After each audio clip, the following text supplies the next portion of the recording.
The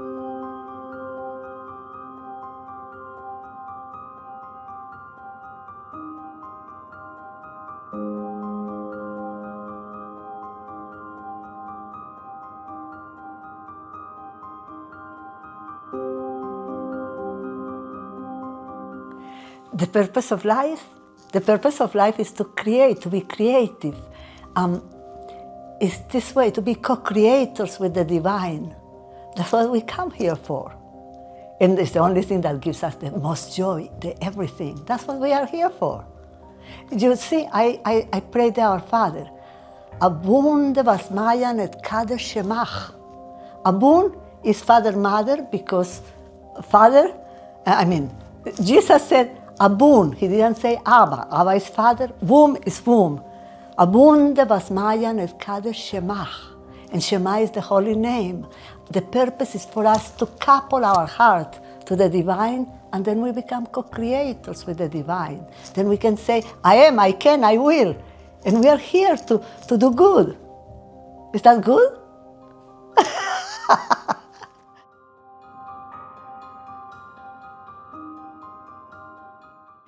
Well, the path to self-realization is to become your true self. And what is our true self? The I am that I am. In fact, I used to be writing a book that was called I Am Pilar. And now my book is Pilar I Am.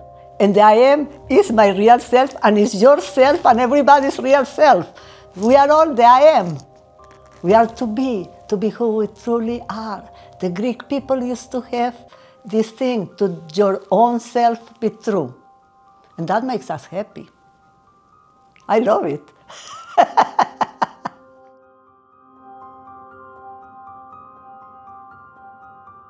So the question is, what is my advice to a person that is starting on the spiritual path? Well, one time I was washing my dishes when 3 sentences came into my mind. The body is the temple, the breath life, be here now. And that's the philosophy of my life. You know, if you want to be spiritual or claim to be spiritual, I want you to embody here in earth and enjoy. So the body is the temple, and the body, there's nothing wrong about it. In fact, the body is the most perfect, the most incredible, just amazing thing. I mean, do you want to be a robot? I mean, no. Okay, so the body is the temple, the breath life.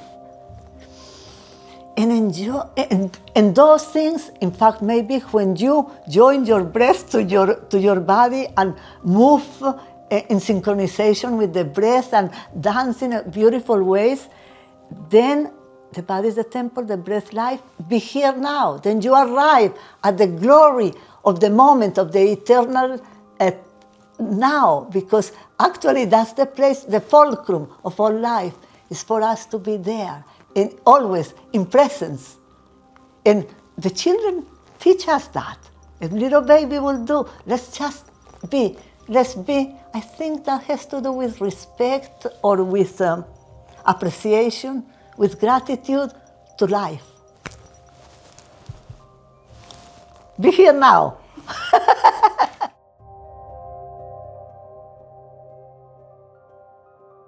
In life. Find joy? Well, joy joy should be. But if you have lost your joy and you need to find it, is that what the question is? Well, I think you have to breathe out, because inspiration is the breath in, expiration is the breath out. Most people never breathe out completely. So they keep pain and stuckness and what's the name of being stuck, and they lose their joy. But if you were like children, aren't they in full joy when they're little babies, or full the opposite, but then they empty themselves? So if I were to be able to empty myself of myself, because I'm all in the way, joy will be what the normal, what should be, what is. I mean, look at the beauty of life. Joy joy. I lose joy a lot of time. I have to recover sometimes when I go to the craziness in the people that don't know how to breathe out and embrace and be in joy, in bliss. This life is for joy and bliss, and it's beautiful. But you can't be in the way of yourself. And you are in the way of yourself when you don't breathe out. And you can even become more hectic and keeping more problem.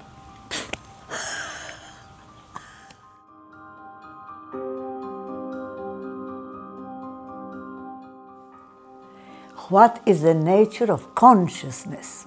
Wow, consciousness is such a beautiful word, but what is consciousness? For me, I love to play with fractals. Fractals are so beautiful. And then don't fraction, they don't divide. In fact, they can curlicue themselves into patterns that are awesome and beautiful. Consciousness, the whole universe is consciousness, the entirety. So why am I going to claim it just for myself? I don't know. Because actually, I am a fractal of the divine. And you said something, or some people think of like, instead of monotheism, there will be in the Netherlands, someone thought better, and what's the name of that? Pantheism, and that's better. But still, I just like fractals and playing with them and so forth, because there is me, and then there is the field around me. And then if I create an aura, and we have hair. Hair is wonderful, I love hair. But then if we also add to that, and maybe consciousness has to do with addition rather than division.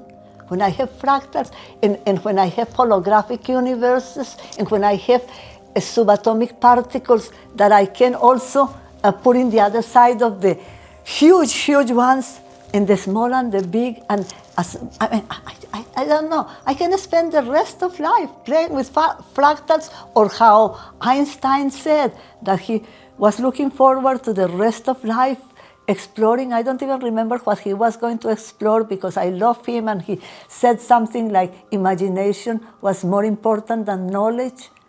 I don't know, but I love consciousness, that's for sure. I don't want it all to myself and for myself or about myself. Does that satisfy you? Oh, I love your questions.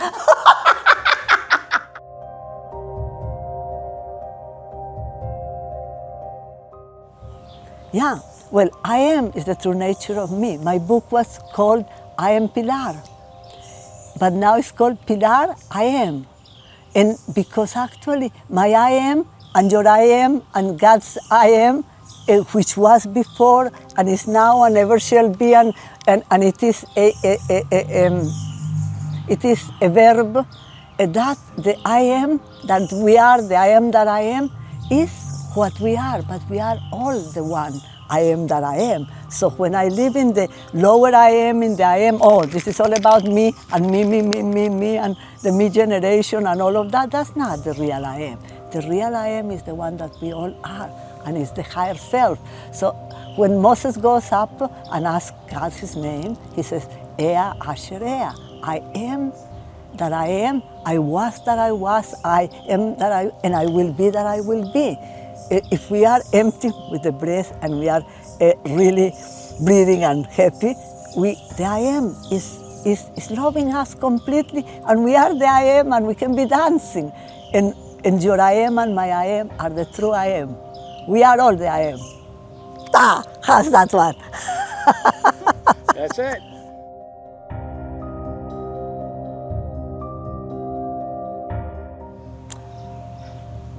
Yeah, it's a very good idea to have a daily spiritual practice, but don't keep it as a job that is just rigid, and be creative and do. I did have a spiritual, it was a Sadhguru or something that said that you should have 5 components to your practice. And they were chanting, they were silence, they were meditation, they were chanting, they were holy rite, which is inspirational thing, and vary them. And then, of course, movement. I mean, there are, but put the good elements on it and be creative and not rigid and not as a duty, no, but as the joy.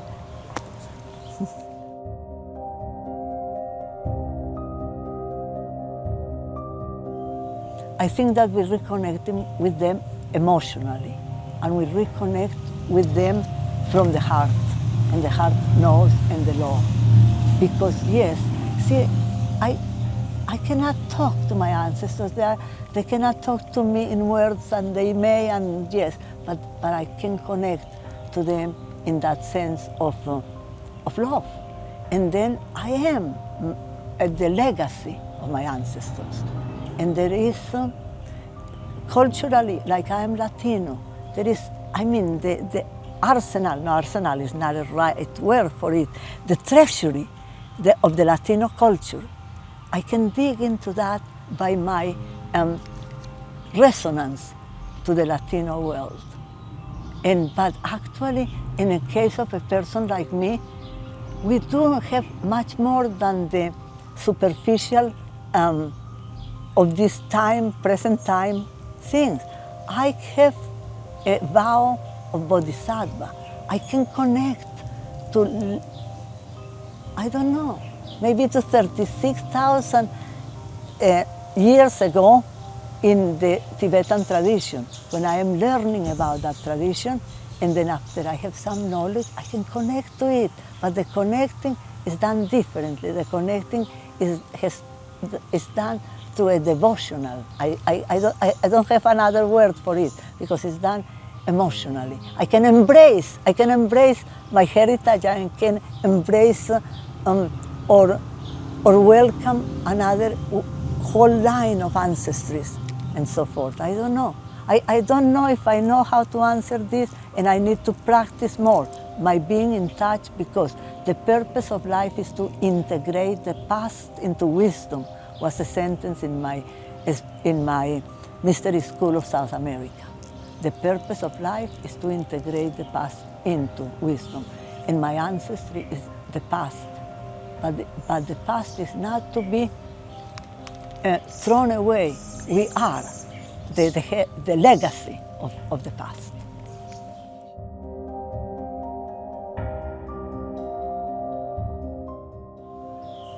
That's the greatest question. Well, what I would do is, because before this life, I worked in the circuses. And in the circus, I was in the trapeze. It's awesome. You have to have awareness. You realize that you're in a crisis. And now, with the awareness, I could start to figure out how to come out of the crisis. The crisis is, you mentioned it was being out of balance. I know how to put myself back in balance, because I used to be in a circus. You know about there is like, to walk in a tightrope and to be able to be totally in it's the fulcrum. You have to have the balance, because actually we have to exit polarity. Polarity takes us into war. People thinking that the opposites are opposite and whatever, and we go and kill ourselves in war.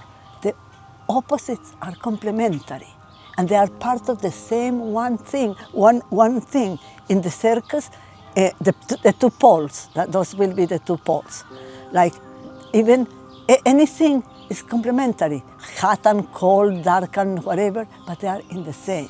So you get this in your imagination. Imagination is better than knowledge, and better than thinking. Imagination is image in action. So you get the pole, and you make it into an arch, not too broad, and then with little legs like this. And it's very heavy, because I do it when I walk in a tightrope. I have this very heavy thing. People have in New York walked from a skyscraper to another, and even in the rope that is not too tight. We can do, it's incredible. So to get back in balance is a matter of taking responsibility to do it.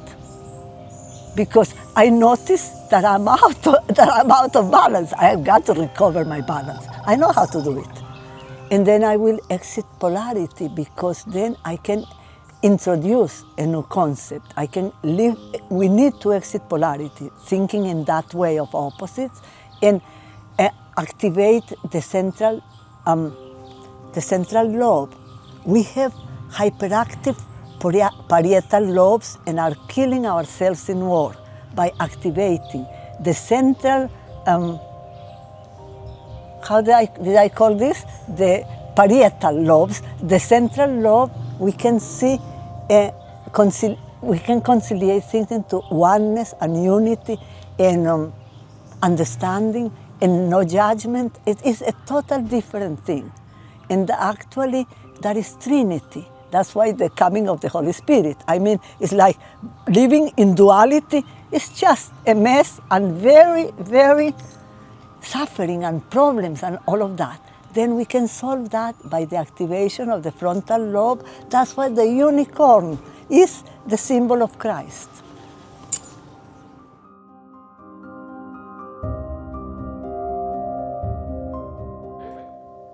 What is the purpose of music and sound, and how can we use it in our lives? Oh my God, and what would we do if there wasn't sound? Oh, sound is like the very nature of life, the very basis of everything. I know that actually sound was first, and even the word. I mean, even in the Bible says there is the word and the whatever, but it's sound. And sound creates the geometries of light that deposit the whole reality. But sound, I adore sound. What we would do in sound, we can produce music from sound. Well, it is true that we could also produce the opposite, because we are here. But sound and the exploration of sound, I would, oh my God, that is a beautiful question. How can I use it for benefit in my life? Well, I do explorations of healing with sound, because sound can organize the particles. Sound, but the beauty of it is like if we, instead of talking, we would, I think that the angels do adoration, which is toning, and we would just delight in all the exploration of sound. Sound, the fact that we can produce it and we can also hear it. And it's inside and outside of us, but it is like what supports the whole creation. I just, you know, in the electromagnetic spectrum, sound is a lot bigger than light.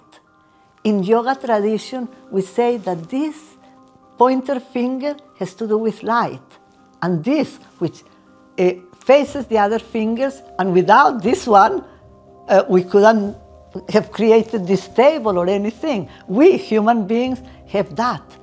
And this is bigger in the electromagnetic spectrum, and in yoga they say this represents sound. And when the mudra for meditation is to join light and sound, and with the explorations of both, we can always really enjoy discovering things and making them subtler and more beautiful. And the subtleties of sound, oh my God. Oh, I want to talk about, no, I don't want to talk about sound. Let's dance.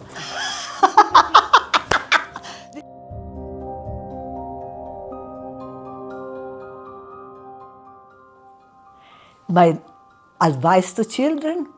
Well, to explore, to check things, to enjoy, to appreciate, to see. You're born with curiosity. And I don't like the sentence, the curiosity killed the cat. I had this little cat the other day that was the most curious being. It would go in the other room and knock down everything. This little cat was so cute. And we are born with all of that curiosity and all of that life force, and we are here in the playground of playgrounds in this magnificent earth. Explore, investigate, learn, play, all of that. This is the place.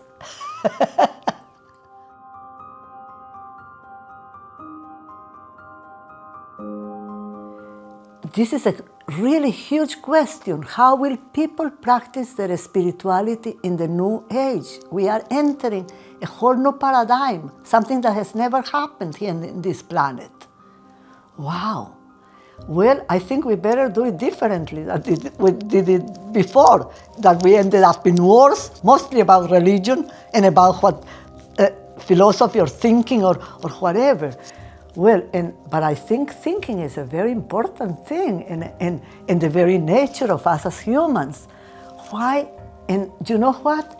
I don't want, in the old age they used to say they were warriors for peace. And they were warriors for peace, and people killed themselves in wars.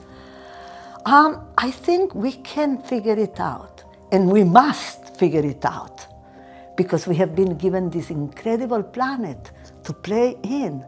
And why would we choose to play that? I mean, it doesn't make any sense. So I think that the answer is the inner worlds. We have already conquered outer space, but there is these uncharged territories we have never even entered. And they are just actually, you know how? I think it's, but what I love that book about Alice in Wonderland.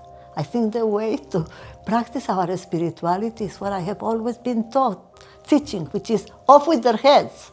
Drop your head into your heart and let the heart lead the way. We learn to be in harmony and play like angels or like children. We are not going to be as stupid as we are now.